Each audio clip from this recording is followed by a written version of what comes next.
Hello, I'm Marjwan Kennedy, and I'm the founder and executive director of the Kennedy Foundation for the Arts. And welcome to the Young, Gifted, and Woke Talk series, hosted by 14-year-old incredible social entrepreneur Khloe Thompson of Khloe Cares. The Kennedy Foundation for the Arts is a 501c3 cultural arts nonprofit based in Washington, D.C., that uses the power of stories and storytelling to impact youth of color through professional development, live theater, and arts education. Our mission is just to empower youth of color to be change agents in their own community. So we hope you enjoy tonight's series, and if you like us, please visit us online at www.kennedyfoundationarts.org. Follow us on social media and even consider making a donation. Every dollar supports youth of color and our incredible staff and programming. At the end of tonight's program, make sure to complete a short survey so we can get some feedback on your experience in tonight's program. Sit back, relax, and enjoy tonight's conversation. Hello, everyone, and welcome to the third episode of Young, Gifted, and Woke, a virtual series inspired by young activists and creatives around the world on how the two can build up upon each other to improve our world. I'm your host, Khloe Thompson, founder of Khloe Cares, a nonprofit dedicated to serving the homeless, empowering today's youth, and creating a better society for all. I am so excited to talk to our third and final guest, international tap star, Maud Arnold. Before we get started, remember to share tonight's episode, follow Khloe Cares, CFA, and tonight's featured guest. You can also donate and support the Kennedy Foundation for the Arts by using the links in the chat. Where do I get started with tonight's guest? Maud Arnold is a tap dancer, choreographer, producer, educator, entrepreneur, and an activist. Known as one of the TAP's leading ladies and cover girl for the Dance Spirit magazine's TAP issue, Maud is the member of the female tap band, the Syncopated Ladies, widely known for viral videos and have accumulated over 50 million views. The most successful being their tribute to Prince and their cover of Beyonce's Formation, which Beyonce shared on her social media. Maud has also performed live with Syncopated Ladies on ABC's Good Morning America, The Ellen Show with Pharrell Williams and Nerd, and sold out concerts in Los Angeles, Dubai, New York, and Washington, D.C., receiving rave reviews in the New York Times and more. Maud is also the co-director and producer of the critically acclaimed DC Tap Festival, pioneering new experiences for dancers and artists worldwide with her sister, Khloe Arnold. She is the co-founder of Khloe and Maud Productions and their 501c3 nonprofit, the Khloe and Maud Foundation, providing tap workshops and after-school programs, as well as youth tap companies, #NoFilter, Soul Talk. Did I mention that Maud and her sister have their own clothing lines? I Love Tap and Uni Love Plus, their very own tap shoe, which I personally own. Okay, let's jump into this conversation. Hi, Maud. Hi, Khloe. Well, thank you so much. I am honored to be a guest with you. I've watched you grow up. I love your mom. She's an amazing woman. Obviously, you're a reflection of her. And I'm just so proud. And thank you for that amazing intro. It also kind of exhausted me because it also made me think of all of the responsibilities I have to do to maintain all of those things. But thank you very much for the amazing intro. And I just am so inspired by all of the things that you have been doing. And so I'm so happy to connect with you here today. Thank you. That's just so amazing. I haven't seen you in so long. I'm so happy to talk with you today because I feel like it's been a hot minute that we've been able to talk again. I mean, it's been forever, and obviously coronavirus didn't help, hanging out in person or doing anything like that. So I'm really thankful that we get to connect here, and it's so serendipitous that you're working with Marjwan, who is one of my best friends from high school. And, Marjwan and I met when we were your age. and we met and talked about our big dreams and our big goals. And it's amazing to be living those dreams and goals that we talked about, you know, some years ago when we were your age. That is just so amazing. And I love to hear when people just get to fulfill their dreams. It's just always so amazing. Um, but I do want to get into our questions and our conversation for tonight. So, firstly, how did you get started in the performing arts and what has been like your motivation to pursue your dance career? I got started in the performing arts like a lot of young girls do, a lot of young kids. You know, you go to ballet, tap, jazz at a strip mall, dance studio. You know, nowhere famous, not no famous teachers, no fancy people coming in. And Khloe is 6 years older than me. My sister Khloe is 6 years older than me, and she took dance. So of course I went. And then when I was about 7 or 8, we met a woman named Tony Lombre, and she had a tap company called Thompson Company and a studio. And she really made us fall in love not only with dance and tap dance, but with sisterhood, because the women that we became friends with, many, many years ago in 1992 and 1993 are still our sister friends now. And that was a relationship forged through dance. And so I would say what motivated me to get into the arts was honestly how it makes me feel. If crunching numbers all day at a computer brought me this much joy as dancing did, then I would be sitting at a computer crunching numbers all day. But that doesn't bring me the same joy that the arts do. And I know that for sure. I used to do dance and I know like how much joy and how much fun it can be. So like I really understand like when it comes to finding your love in some sort of passion in something, because like I feel the way with what I do now. Like I really would not want to be crunching numbers as a job. It's not something I want to do. So I feel the same way like when it comes to doing something that I really love. It's always great and so much fun to do it. But I also know like when it comes to doing something that you love, um, that there is just like no success without like many, many trials along the way. So can you give like two examples of trials you have overcome in achieving your dreams? Well, that's a great question. I would say, as a very large trial, just being a Black woman with a dream in America is a trial in and of itself because we have certain expectations that are set. And I hate to say it, but the bar stereotypically is low, and the resources are not flowing in abundant. And Marjwan and I grew up in DC when it was the murder capital of the United States. And so, during the crack epidemic, and, just the success rate was very, very low. So I would say on a large scale, just defying the odds as a Black woman would be the first like trial and tribulation, and reaching higher than what is expected or even what is, the norm. So I'd say that would be the first thing. And then the second biggest trial, again, it's kind of a big one. For me, I would say poverty, because we were always on need-based scholarships, dancing, which is why we started the Khloe Foundation. And, we had scholarships through Debbie Allen. God bless Debbie Allen. Everybody shout out Debbie Allen, who's our mentor. She gave us scholarships to dance at her dance school, the Debbie Allen Dance Academy. And we just had a lot of angels and people helping us along the way to make sure that we were able to stay in dance classes. And truly, dance and the arts saves lives, and it really saved our lives because we were always at dance. You had no time to get in trouble. You were at dance. I went to Duke Ellington School of the Arts with Marjwan. We were there all the time. Like, I never saw other regular school kids because we were at Duke Ellington for like 14 hours a day. We were there all the time. So I would say those are the two biggest trials that I had to get over.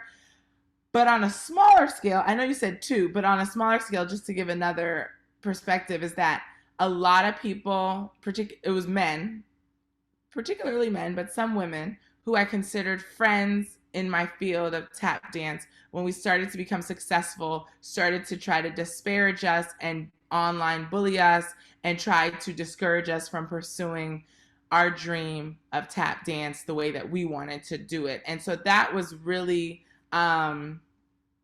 startling and disappointing, because it's like people you know and people you love and people you've known forever, and then them being mean to you or talking bad about you online. It can shake you.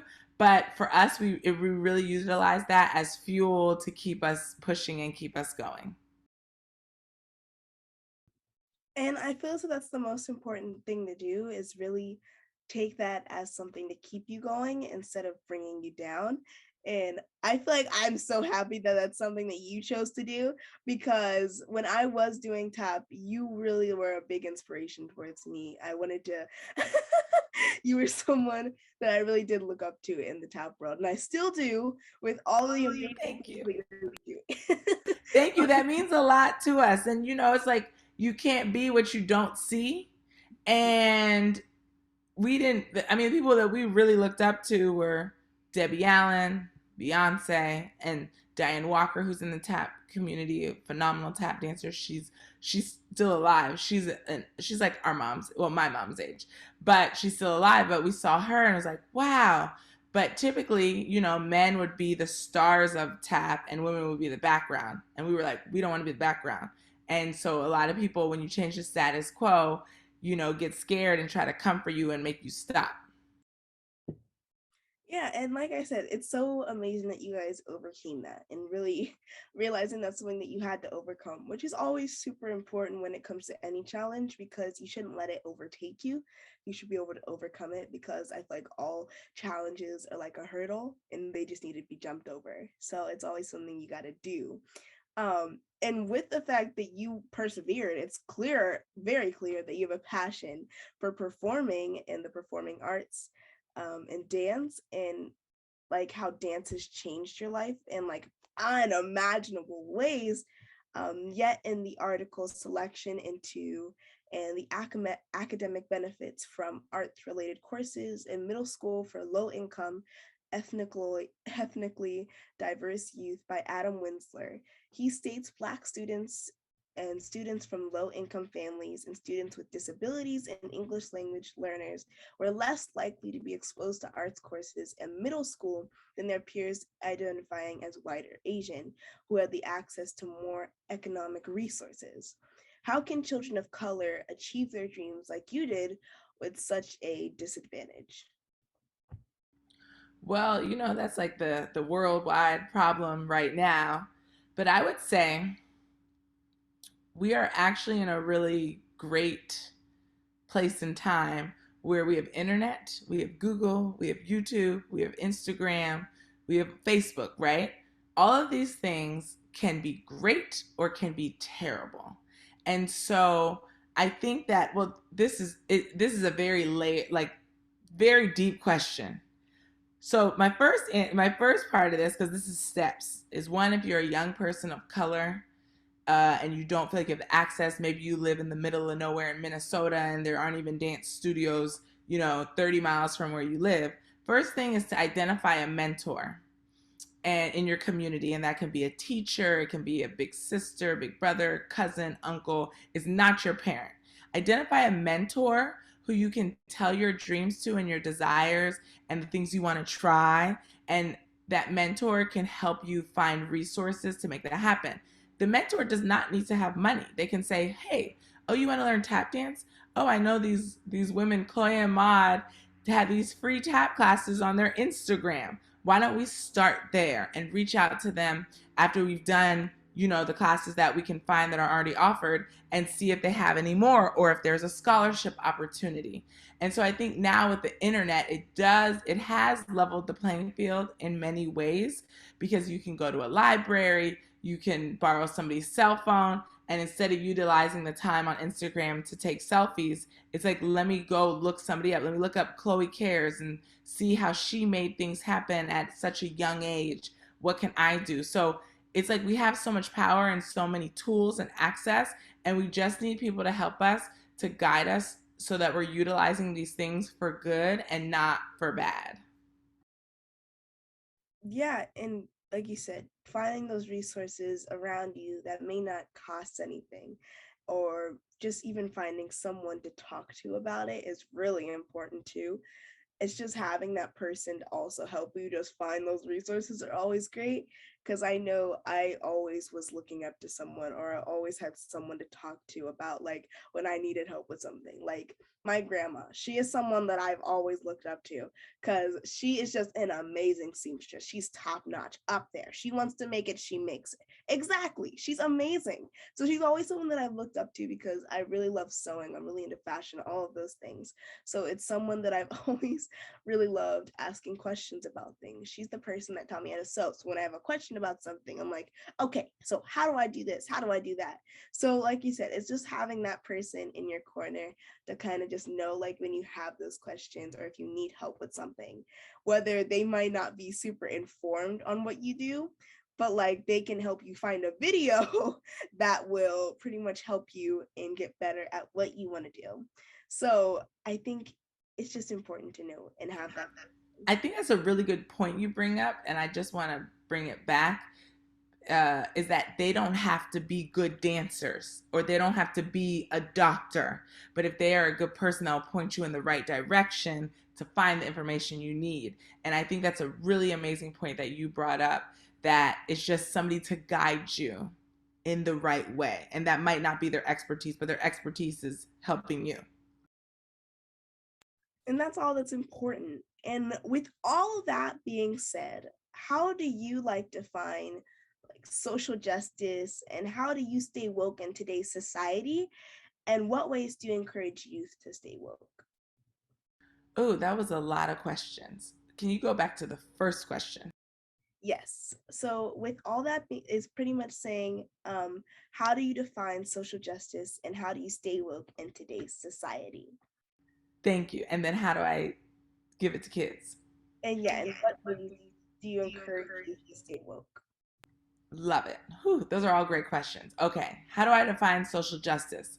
Well, I believe in equality and equity. So basically, if you and I, Khloe, were the same age and we lived on opposite ends of America, I should have access to the same books and laptop that you have access to, not dependent on how much money my parents make versus your parents make, or the color of my skin. So that's on a smaller scale. And obviously, all of that spills over into the real world. So it's basically, am I being treated the same, with the same fairness, with the same privilege that other people are?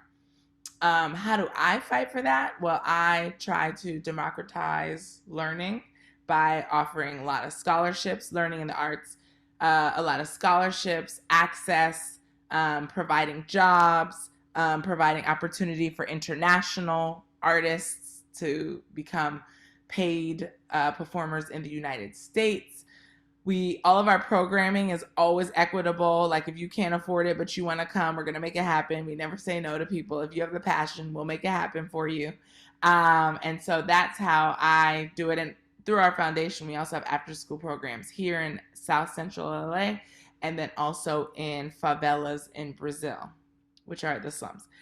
And how do I encourage young people? Well, it's interesting because I feel like the people that need to be encouraged are the people with privilege. Because if you grow up and you have nothing, I don't think that you need to be encouraged to fight for social justice. I think that you need to be encouraged to love yourself and know that you are worthy of equity and equality. Now, I think if you have privilege, that's the young people who I speak to about fighting for social justice, about, and it's very simple. I remember I spoke to this really young white boy at the airport right after Mike Brown had been murdered in Missouri, in Ferguson. And I heard his mom explaining him, because all the rioting was on all the TVs. And I heard his mother explaining to him, like, yeah, they're just angry and they're ruining their own neighborhood and da da da da da.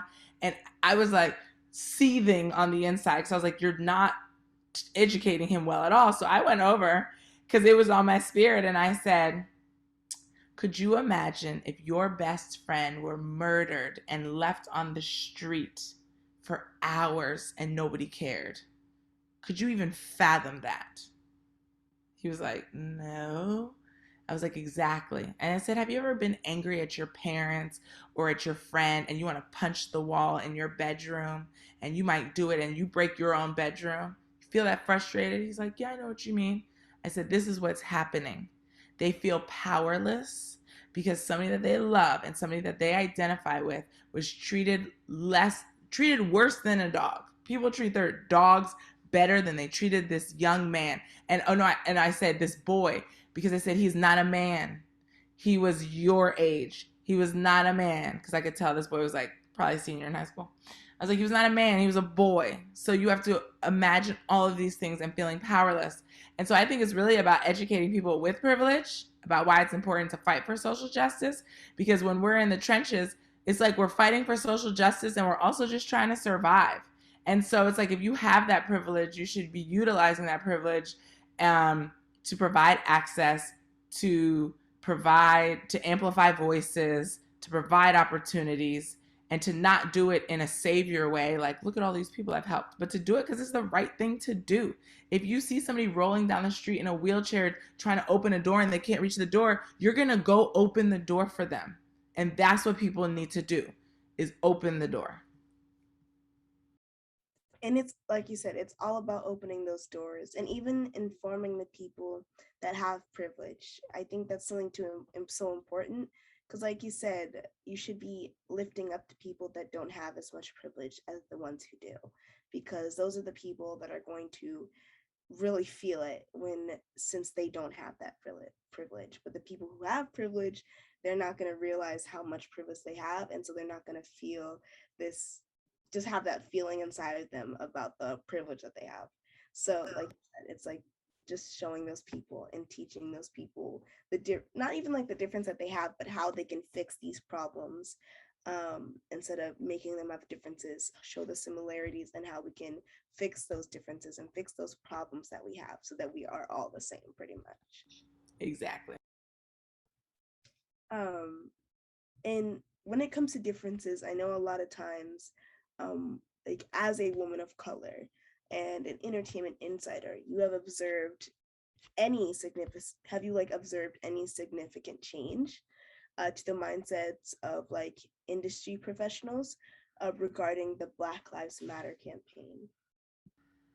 I mean, that's hard to say for several reasons. One, we're all so remote. So who knows? I will say this. I'm currently working on a movie for Apple with my sister, Khloe. She's choreographing a movie for Apple. It's coming out in 2022. It's going to be really amazing. And everybody on that set, from the executive producer to the stars of the film, who are A-list celebrities, are treating my sister, who's a Black woman, her associate choreographers, who are Black women, and me, and who's obviously a Black woman, and all of the dancers, many of whom are Black people, with the utmost respect, reverence, kindness. I mean, I don't. The thing is, I didn't know these people before Black Lives Matter movement, but I don't think that necessarily like influenced that in any way. I think, if anything, it brought more awareness to people, but I truly believe that all of these people were as kind before.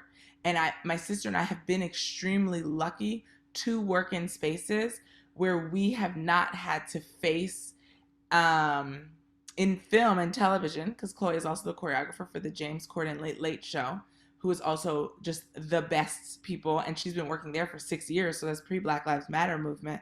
And who just give the utmost respect and trust to the process. And so we've been very lucky. We were actually talking about this a few weeks ago, how lucky we are that we haven't like had to go in a room and been like, that's racist, or you're racist, or this is misogynist. You know, we've had very lucky experiences, and that's not to discount the many women and many Black women who have not had these experiences. But I do want to amplify the fact that we've had amazing experiences to not discourage Black women from pursuing this field, because all we hear about is the bad, and we've had amazing experiences. And it's really always about those experiences that you have that are so important, because when you have those experiences, when you've experienced these things, you can really speak about it and you can encourage other people to pursue this, because it's kind of like you shouldn't be fearful of what's going on inside the community, but really realize about the people that are within it and how well and how kind they are to no matter who you are, what you do, how kind they are to people. So I think it's really just showcasing those kind people and just knowing that those people are kind, because that's the most important thing, is having kind people in the community, in your workspace, because if not, you're not going to have a good old time when you work, and that's probably the worst thing ever. It's the worst.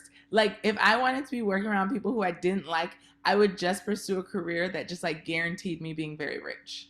Like, you know what I mean? Like, if joy wasn't important, kindness wasn't important, I would be like, what is the job that I can do where I will guarantee that my salary is $500,000 plus, where I know I will be a millionaire by the time I'm 30 or whatever, because you can sacrifice all of those other things. But really, the greatest gift of all is doing what you love with people that you love. And that's one of my favorite things to do, especially because the work that I do, I get to do with my family all the time. And so it's a lot more fun when you have people that you really love hanging around and you get to do your work with as well. So it's like you working, it's like having fun while working, and that's the best thing ever. It's like winning the lottery. It really is, because then you don't feel like you're working. And that's not to say that the things that we're all doing and you're doing doesn't take hard work, but it's like working efficiently and working pleasantly. Not like I have to do this. And Khloe's like, my sister Khloe screaming, this needs to be done right now. You're an idiot. No, we don't speak to each other like that. I'll be like, yo, I can't look at this computer anymore today. I'm done. She's like, okay, cool. But that also means that the next day I'm going to be looking at the computer for twice as long because I didn't finish it. That's okay. It's about like that self-care and knowing, and also working with people who know you and respect you enough to know that you're going to get it done and not question you and not talk down to you. But another thing is that I know that, like, in this day and age, um, many children are growing up with non-traditional backgrounds, and it's a beautiful melting pot that defines America. However, there is still deep-rooted issues of racism, including the area of colorism. So how would you encourage our youth today to embrace every shade of melanin? That is a very good question. So, I'm light skinned, obviously. And so I also do know that there's privileges that is terrible. People treat you, some people can treat you nicer because you're light skinned. Like, if you're a light skinned woman, because my sister Khloe is like your complexion, so she's browner. And I mean, there's all types of privileges. There's pretty privilege. There is, uh, you know, being able, so not disabled, that's a privilege. Being able to read is a privilege. So many things are privileges, right? And so I would say the first and most important thing is to acknowledge it. Like, you have to acknowledge it. And again, because in the Black community, light skin is quote unquote prettier or quote unquote more desirable, I have to recognize that privilege and make sure that I'm amplifying the voices and the faces of my dark skinned brothers and sisters. And that is what I do. I mean, it's natural also because, well, all the shades are beautiful.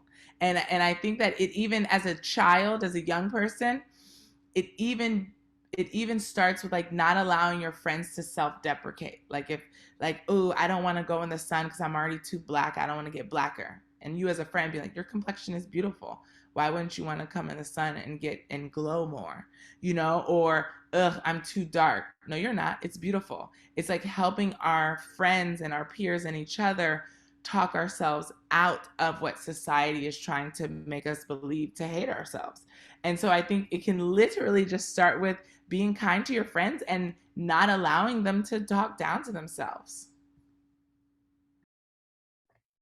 And exactly, it's just not letting people talk down to themselves and really uplifting them instead. And that's the best way to be and the best thing to do, because I feel like when you don't uplift someone, and it just continues to keep that cycle of these words of saying, oh, I'm just too dark to go out there, or I don't want to go out, like you said, I don't want to go out in the sun because I don't want to get darker. Like, it's making sure that those things are still being said, because every skin complexion, everything is perfect about someone, no matter how dark or how light they are. And the more in the sun you are, the more sun-kissed, the more glowing. Exactly. And your skin, it be clearing your skin. It's great. Exactly. It does wonders. It works wonders. And so I think it's just so important to go out in the sun and really just realize that it's okay to be whatever skin color you are, and you're beautiful no matter what skin color you are. So it's always remembering that. I agree 100%. Thank you. um and one thing I really do want to know, because I feel like a lot of times this happens to people, that they have regrets on like how they became successful. So like, do you have any regrets, like when you reflect on how you became so successful? First of all, that is a phenomenal question. I might have to steal that question for the podcast. I have no regrets. And that is also why I feel like I'm so joyful and happy. My Instagram yesterday, and it said, when you give a lot of love, you win. When you treat people kindly, you win. And it was like all these things of like giving, even if it's not reciprocated, even if you get abused sometimes by people, as long as you don't allow the abuse to continue, you still win because you've given it your best foot forward. I have no regrets. You want to know my only regret in life? That I didn't invest in Microsoft when I was like 15. But career-wise, I've never compromised. And again, this is a very unique, particularly in this field. But my sister and I have never compromised our values, ourselves, our bodies, our spirits for a job or for money. We turned down a big job last year because we felt like the people that may have been hired on it were not good people and were not kind and not ethical. And we said, no, thank you. Again, if I wanted to have bad ethics, I would be in a different career. And so that is the greatest thing, to feel like, yeah, no, I'm good. I have no regrets, except that Microsoft thing and maybe Apple as well. I wish I hadn't invested. um I feel the same way. I feel as if you're gonna do something, don't have regrets while you're doing it, and do what you feel is right. Because I feel like when you don't, then that's when you do regret, and that's when you do look back on things and you're like, oh, I wish I didn't do that. And I don't think I ever want to say that with what I do, just because I feel like when you look back and say those things, it's just never great to look back and say any sort of thing like that. I don't like saying those things. And in the moment, because the reality is that you are tested. Do you want this nice, shiny thing, but you have to do this? Is this worth this thing 10 years from now? Is this worth the thing a year from now to do this? No. And it's like, you have to, as a woman, and as a human being, you're always posed these questions, and it's like, you have to weigh it out and say, is this something I am going to regret in a week or in 2 weeks, or in a year? I always tell my students, like, when kids get rambunctious. And recently I had a student hit another student in one of my classes. And she was like, I said sorry. And I said, but when you did it, did you know that you were going to have to apologize? And she said, yes. I said, so why would you do it? Why would you do something that you know is wrong? Why did you hit him? And she's like, because he was talking about me. I said, yeah, but you hit him really hard. That was unacceptable behavior. You could have come and spoken to me, and this would not have become an issue. I was like, you need to control yourself. Do not do things and say, well, I know I'm going to say sorry for it in 10 minutes, so it'll be okay. I said, this is not okay. You need to check your reaction. And so I think about that as an adult too. Am I going to hurt this person if I do this? Am I going to, hurt myself if I do this? No. And if I am, I'm like, why am I doing this? So, yeah. Yeah, it's important to really think about those things, and really make sure that, like, like just check off the list before you say yes type thing.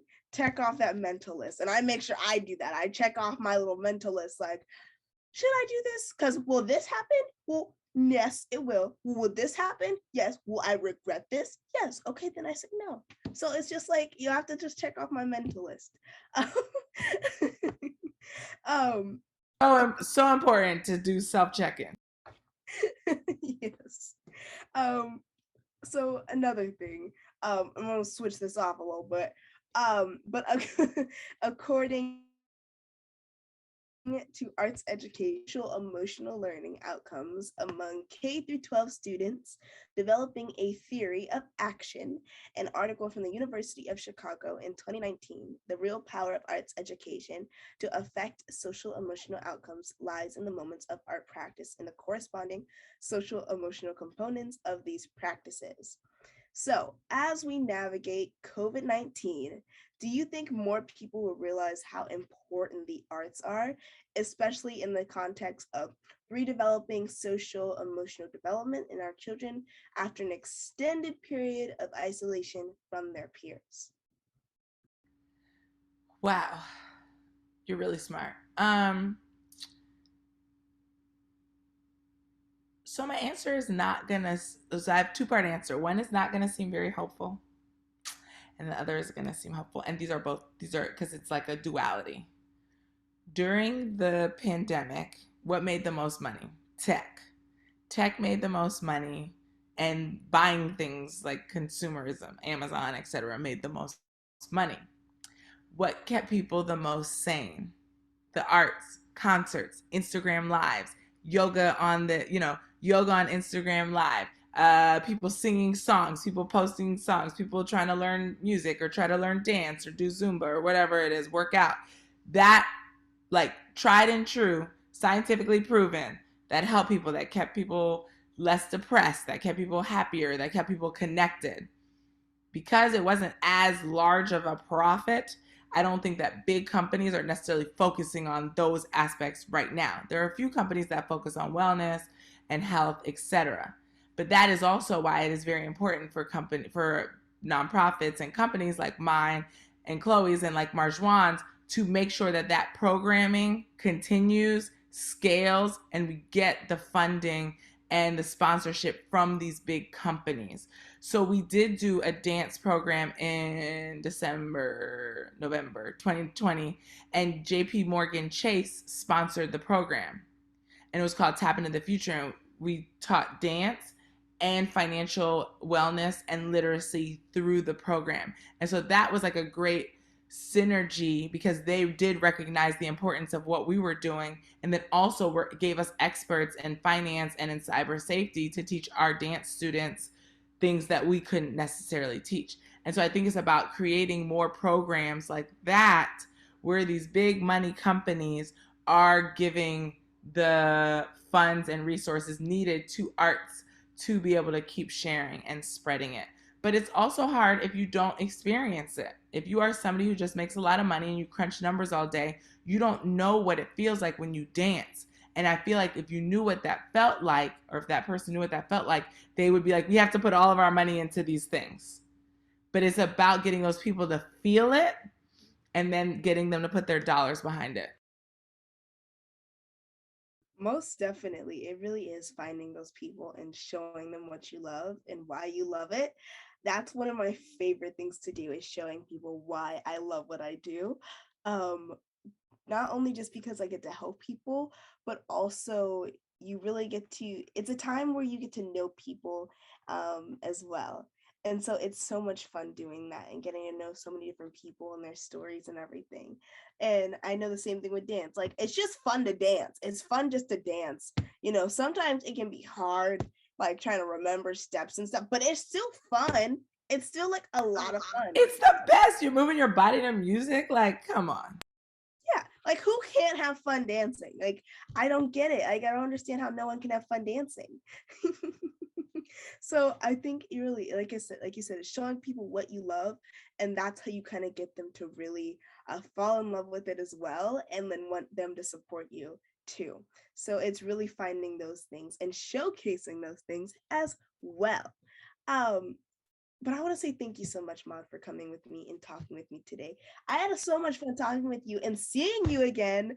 I hope once everything is cleared up and everything that we can see each other again. Maybe I can take another class, something. You have to come dance with us. We miss you. This was amazing. Your questions were awesome. I love that you had all of those stats and quotes and things from people who have done like the extensive research, and thank you for them, because that is also not fun, is crunching those numbers and getting all of that data. But that data is so important because that data backs the things that we are doing, because we see it and we feel it, but it's important for people oftentimes who are the ones writing the checks. They want to see the data and how does that line up. So I loved it. This was so much fun. You're amazing. You're so vibrant. You give us hope for the future. It's incredible. The future is very bright when I see that it's in your hands. Also, your hair is fabulous. It's so good. It's so cute. It is like, it's so free. It just brings me joy. Your smile, your teeth look great. Your skin is glowing. Looking fabulous. I'm very curious though. I have a question. What is that lion behind you? Actually, it's a lion backpack. Um, and I got it a really long time ago, but it was this backpack company, and pretty much every time you buy a backpack, like you're helping support an endangered lion or an endangered tiger species. So I got a tiger backpack, and I've just had it ever since. And now it just sits there. I need to start wearing it more often. But yeah, that's It's so cute. It was giving me Lion King vibes. I was like, what is that? Thank you, thank you. Yes, I love my lion backpack. I love it too. Also, Khloe, I would love to have you on my podcast called The Modcast. Please, one day. I'll talk to your mom. Okay, I would love to join as well. That just sounds so much fun. But again, thank you so much. And thank you everyone for checking out our third episode of Young, Gifted, and Woke. And I hope this conversation inspires a dialogue that will get youth talking about how they can better their own communities. Remember to like and share tonight's episode, and also follow CFA, Khloe Cares, and our featured guest on all social media platforms. And do not forget to donate and support Kennedy Foundation for the Arts by using the links in the chat. Until next time, stay safe and stay woke. Bye. We hope you enjoyed tonight's conversation. Please be sure to complete our short survey and follow us and learn more at www.kennedyfoundationarts.org. Thank you to all of our partners who made this program possible. Good night.